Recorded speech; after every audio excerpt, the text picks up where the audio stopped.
Bismillahirrahmanirrahim. Assalamualaikum warahmatullahi wabarakatuh. Alhamdulillah. Alhamdulillahi rabbil alamin. Wa bihi nasta'in ala umurid dunya waddin. Ashhadu an la ilaha illallah wahdahu la syarika lah. Wa ashhadu anna sayyidana Muhammadan abduhu wa rasuluh alladzi la nabiyya ba'dah. Allahumma salli wa sallim ala sayyidina Muhammadin wa ala alihi wa ashabihi wa man wala. A'udzu billahi minasy syaithanir rajim. Bismillahir rahmanir rahim. Ya ayyuhalladzina amanu kutiba alaikumus shiyam kama kutiba alal ladzina min qablikum la'allakum tattaqun. Shadaqallah wa qad balagha Rasulullah wa nahnu minal 'amilina wal aminina insyaallah. Pertama, syukur kita kepada Allah Subhanahu wa taala dengan banyak mengucapkan alhamdulillah. Selanjutnya salawat dan salam untuk Rasulullah. Allahumma salli wa sallim ala Sayyidina Muhammad wa ala ali Sayyidina Muhammad. Bapak-bapak, ibu-ibu, orang-orang tua kami, hadirin hadirat jamaah salat Isya berikut salat tarawih nantinya, yang mudah-mudahan kita semuanya dirahmati oleh Allah Subhanahu wa taala. Hingga malam ini kita sudah berada di 10 akhir Ramadan. Sudah di penghujung Ramadan, yang ketika nanti usai kita melaksanakan bulan Ramadan ini, mengisi puasa di siang harinya, kemudian menghidupkan malam-malamnya dengan ibadah tentunya, janji Allah yang pernah kita sampaikan dan tercatat dalam Al-Quran adalah la'allakum tattaqun. Secara tidak kita sadari bahwa apa yang kita lakukan selama bulan Ramadan ini itu adalah merupakan bentuk madrasah rabbaniyah, pembentukan karakter. Dan tanpa kita sadari pula bahwa selama Ramadan kita jalani ini akan terbentuk nilai-nilai yang baik dalam hidup kita. Yang pertama, bahwa Ramadan mendidik kita dalam prosesi madrasah rabbaniyah ini. Ketika kita siang hari berpuasa, kemudian malamnya kemudian kita isi dengan berbagai macam ibadah. Ada salat tarawih, salat witir, salat tahajud, membaca Al-Quran dan sebagainya. Ini secara tidak langsung adalah mengkonfirmasi bahwa kita adalah orang-orang yang beriman. Karena memang semua aktivitas ibadah di bulan Ramadan, ketika kita mau mengisinya dan mengamalkan apa yang ada kewajiban dalam bulan Ramadan tersebut, itu adalah sejatinya hanya orang-orang yang beriman. Seperti Allah Subhanahu wa taala telah menekankan di pangkal ayat yang ujungnya adalah la'allakum tattaqun, kepastian menjadi orang yang bertakwa adalah ya ayyuhalladzina amanu, wahai orang-orang yang beriman. Ketika hari ini sekali lagi, atau ketika siang hari di bulan Ramadan, kita mau mengisi dan kita mau melaksanakan kewajiban, yaitu berpuasa di siang harinya, sekali lagi bahwa itu mengkonfirmasi kita adalah orang-orang yang beriman. Ketika kita sudah dinyatakan dan menyatakan diri menjadi orang-orang yang beriman, maka sesungguhnya ini adalah modal yang besar untuk mendapatkan kebahagiaan dunia dan akhirat. Hanya iman inilah nanti yang akan menjadikan semua perbuatan kita adalah nilai ibadah, meskipun dosa yang kita lakukan. Karena kata Rasulullah bahwa Kullu bani Adam khatta'un. Setiap anak Adam itu pasti berbuat salah. Wa khairul khatta'in at-tawwabun. Dan sebaik-baik orang yang berbuat salah adalah bertaubat. Jadi semua nilai kehidupan orang-orang yang beriman adalah ibadah yang akan menjadi buah kebahagiaan di akhirat kelak. Dan iman inilah yang membedakan kita dengan orang-orang lain. Kalau cuman hanya kebaikan saja, maka banyak orang-orang yang non-muslim pun mereka berbuat baik. Membangun jalan, membangun fasilitas pendidikan, membangun macam-macam fasilitas umum. Itu banyak mereka orang-orang non-muslim yang melakukannya. Tapi karena tidak ada iman dalam dirinya, maka apapun yang mereka lakukan tidak akan bernilai apa-apa kelak di akhirat. Dan bahkan itu menjadi kerugian dia, kerugian orang-orang yang tidak beriman tersebut. Tapi ketika kita beriman, maka sungguh ada kepastian kita dijamin oleh Rasulullah masuk ke dalam surga. Rasulullah mengatakan dalam sebuah riwayatnya, umat-umat Nabi sebelum aku, mereka nanti di akhirat akan terbagi dua. Sebahagian masuk neraka, sebahagian masuk surga. Namun kata Rasulullah, seluruh umatku akan masuk ke dalam surga. Seluruhnya, tidak ada kecuali yang disebut umat Rasulullah, maka nanti akan masuk ke dalam surga. Kita adalah umat Rasulullah, pasti akan masuk ke dalam. Yakin tak? Yakinnya agak ragu nampak. Yakin ibu masuk surga? Yakin. Karena itu kata Rasulullah bahwa umat Rasulullah semuanya pasti akan masuk ke dalam surga. Cuman perkaranya adalah transitnya ini yang jadi masalah. Makanya kita sering harus berdoa.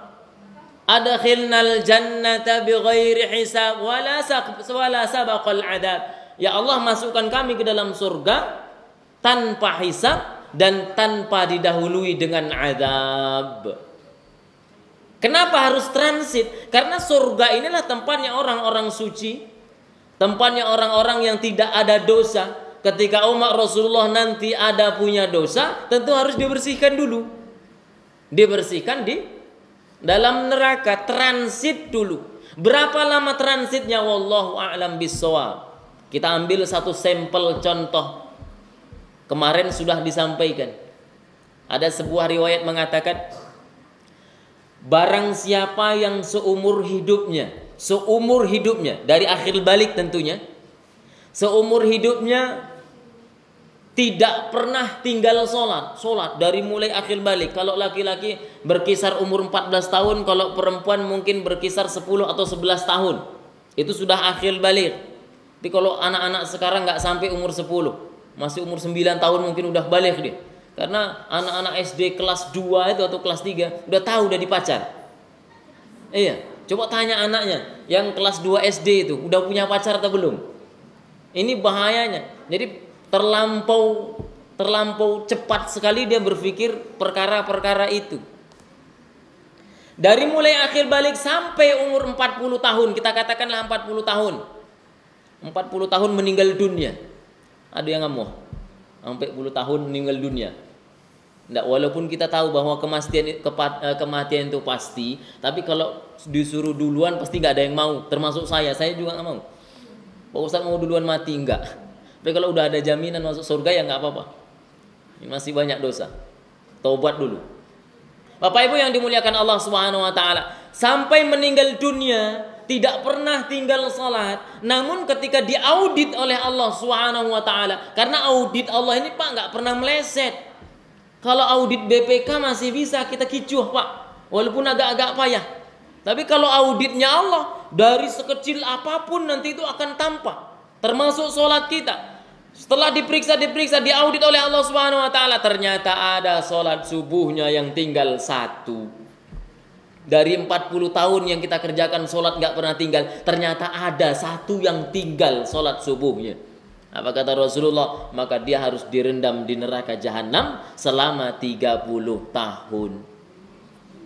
Oh, woi, baca itulah. 30 tahun itu 30 tahun akhirat. Perbandingannya 1 hari di akhirat itu sama dengan 1000 tahun di dunia. 30 tahun itu berapa hari kira-kira? Dikali 365. Setelah dapat dikali 1000. Segitulah lamanya nanti di akhirat dan di dalam neraka jahanam kalau tinggal sholat subuh 1.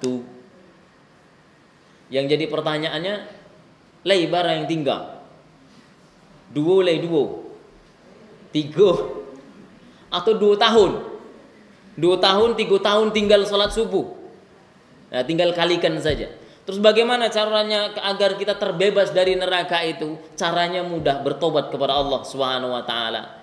Mulai malam ini azamkan untuk tidak meninggalkan sholat lagi, dan sholat yang pernah kita tinggalkan itu menjadi hutang dan harus diqodo. Meskipun nanti ada pendapat yang mengatakan bahwa qodho itu tidak wajib. Cuman kita madhab Syafi'i umumnya, masyarakat Indonesia ini adalah madhabnya Syafi'i. Maka kebanyakan ulama Syafi'i mengatakan solat yang pernah kita tinggal itu wajib diqodho, diganti. Kalau mau itu Pak Ustadz sampai 10 tahun namun tidak solat Pak Ustadz. Kalau sampai 10 tahun tidak solat berarti ada berapa ribu sholat subuh, sholat zuhur, sholat asar yang harus diganti. Kalau muda itunya Pak Ustadz banyaknya, neraku laikin. Allah ya, itu menantang namanya itu. Jangan dipikirkan banyaknya, yang penting ada dulu niat. Kuatkan, azamkan dalam hati. Sholat yang pernah kita tinggal akan kita ganti. Walaupun 1 hari 1 kita kerjakan. Setelah sholat subuh qodho. Setelah sholat zuhur qodho. Setelah sholat asar qodho. Begitu maghribnya, isyanya, setelah itu mengerjakan sholat qodhonya. Kerjakan selama 30 tahun. Maka sudah terbayar hutang-hutang tersebut. Kalau masih baru 2 hari kemudian kita meninggal dunia, alun sampai setahun, alun sampai sebulan, alun sampai seminggu kita membayar qodho, tapi kita sudah dipanggil oleh Allah Subhanahu wa taala karena sudah ada niat tadi, maka terhitung sudah mengerjakan semuanya. Karena man taba'ani dzambin kama la dzambalah. Barang siapa yang bertobat dari dosa, maka dia seolah-olah tidak pernah berbuat dosa. Bapak Ibu yang dimuliakan Allah Subhanahu wa taala, yang kedua, madrasah rabbaniyah yang kedua yang akan mencetak pribadi kita menjadi pribadi-pribadi yang jujur. Karena selama Ramadan kita dilatih kejujuran. Bagaimana cara Allah melatih kejujuran selama bulan Ramadan? Ketika kita sudah sahur, kemudian sholat subuh. Setelah salat subuh, kan dari salat subuh itu dari azan subuh sampai nanti maghrib kita menahan. Artinya imsak, di sanalah kita berpuasa, menahan dari hal-hal yang bisa membatalkan puasa. Pas di jam 10 pagi itu pariklah mulai litaklah mulai keroncongan namanya. Takana bahwa di lemari apa namanya itu? Lemari makanan ado siso sahur tadin pahu ayam sebuah.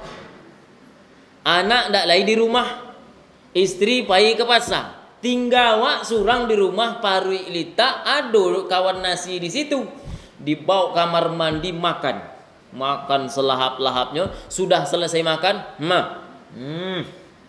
semasiak-masiaknya keluar dari kamar mandi pura-pura lamah wak. Kan ndak ada yang tahu. Suami istri kita tidak tahu, anak kita tidak tahu, wah lama. Tapi lah kenyang, cuman lama. Nggak ada yang tahu, karena puasa ini yang tahu hanya kita dan Allah Subhanahu wa taala. Kenapa kita tidak mau melakukan ini? Atau ada yang melakukan itu? Diambilnya siso sahur tadi kemudian dimakan dan pura-pura lama. Aduh, Tidak ada. Kenapa? Karena kita sedang dilatih oleh Allah dengan sifat jujur tadi. Jujur meskipun tidak dilihat orang, dia tidak mau melakukan maksiat. Jujur meskipun tidak dilihat orang, dia tidak mau melakukan hal-hal yang dilarang Allah. Jujur ketika tidak dilihat orang, dia tetap taat kepada Allah Subhanahu wa taala. Ini kejujuran. Bapak Ibu yang dimuliakan Allah Subhanahu wa taala. Yang ketiga, bahwa selama Ramadan kita dalam proses madrasah rabbaniyah, pembentukan karakter yang disiplin. Disiplin. Ramadan ini disiplinnya ketat sekali. Setelah adzan subuh berkumandang, Allahu Akbar, Allahu Akbar, sejak itu tidak akan ada mendekati makanan lagi. Sejak itu kita sudah menahan untuk tidak membatalkan puasa kita. Sampai nanti jam 6:27 kalau sekarang, atau jam 6:26 menit, itu kan waktu berbuka. Coba siapa yang berani di jam 6:25 makan duluan? Siapa yang berani? Tidak ada. Kita semua nunggu. Meskipun setengah menit kita akan menunggu. Meskipun tinggal 15 detik kita tetap menunggu. Meskipun sudah masuk itu masih saling melihat, Pak. Udah atau belum? Kan itu. Nggak ada yang berani duluan. Ketika sudah terdengar suara sirine, terdengar suara sesuatu yang menandakan sudah berbuka, maka kita semua akan berbuka. Ini adalah bentuk kedisiplinan. Oleh karenanya ketika Ramadan sudah usai, kita adalah termasuk orang-orang yang disiplin. Begitu waktu sholat sudah masuk, kita sudah berada di masjid untuk melaksanakan sholat secara berjamaah. Ketika adzan berkumandang, kita akan bergegas untuk pergi ke masjid melaksanakan sholat. Ketika adzan sudah berkumandang, kita tinggalkan semua urusan dunia dan kita penuhi panggilan dari Allah Subhanahu wa taala untuk melaksanakan sholat disiplin. Bapak Ibu yang dimuliakan Allah Subhanahu wa taala, yang pada umumnya bahwa bulan suci Ramadan ini adalah merupakan pembentukan karakter yang mulia. Sifat-sifat orang-orang yang bertakwa ini akan terbentuk selama kita melaksanakan puasa dan melaksanakan amaliyah di bulan Ramadan ini. Oleh karenanya, ketika kita ingin menjadi orang baik, ketika kita menjadi orang yang bertakwa, maka dari sisa Ramadan yang tinggal ini, mari kita jadikan sarananya untuk mendekatkan diri kepada Allah. Kita maksimalkan puasa-puasa kita. Terlebih kita sudah berada di 10 akhir Ramadan. Ada kekhususan di sana untuk melaksanakan i'tikaf. I'tikaf yaitu kebiasaan orang-orang dahulu, kebiasaan para ulama-ulama dahulu, dan bahkan menjadi kesunahan bahwa ketika masuk 20 Ramadan dan 21 Ramadan tentunya sampai akhir Ramadan itu ada budaya i'tikaf, berdiam di masjid. Dari mulai, ya kalau kita mungkin punya kesibukan, setidaknya dari mulai Isya sampai nanti menjelang sahur, pulang ke rumah sahur, besok lagi dilakukan itu. Tapi kalau kita memang ingin full selama 10 hari akhir Ramadan, kita i'tikaf di satu masjid dan diisi dengan ibadah, sehingga akan menambah nilai-nilai ibadah di sisi Allah Subhanahu wa taala. Kita berharap mudah-mudahan Ramadan tahun ini adalah merupakan Ramadan yang bisa menghantarkan kita menjadi orang-orang yang bertakwa kepada Allah Subhanahu wa taala. Mungkin kadar demikian yang bisa disampaikan. Mudah-mudahan ada manfaatnya untuk kami yang menyampaikan dan untuk kita semuanya yang mendengarkan. Kami akhiri, subhanakallahumma bihamdika asyhadu an la ilaha illa anta astaghfiruka wa atubu ilaik, wa akhiru da'wana alhamdulillahi rabbil alamin wal afu minkum wassalamu alaikum warahmatullahi wabarakatuh. Terima kasih ya guys sudah mengunjungi channel kami dan menonton sampai akhir video. And don't forget to subscribe ya guys. Semoga video ini bermanfaat. Jangan lupa ya guys, please jangan lupa klik tombol subscribe guys, karena subscribe itu gratis. Dan semoga yang sudah subscribe selalu mendapatkan rezeki yang berlimpah.